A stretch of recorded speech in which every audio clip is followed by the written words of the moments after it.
நான் அவன் கூட போனவளாவே இருந்துட்டு போறேன். எவன் கூடயோ போனவ கூட நீயே குரு வாழணும். காதல் ஒரு ஆகாயம், அது என்றும் வீழ்வது இல்லையடி. கண்ணீர் ஒரு வெண்மேகம், வீழாமல் இருப்பதும் இல்லையடி.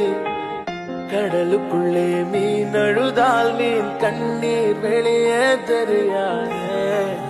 கடலுக்குள்ளே மீன் அழுதால் என்னடி மாறிட்டா சொல்லு. இதான் இது என் குரு இல்ல. உன்னை மெல்ல நீ உணர்ந்தால் உன் காதல் என்றும் தெரியாது. காதல் ஒரு ஆகாயம், அது என்றும்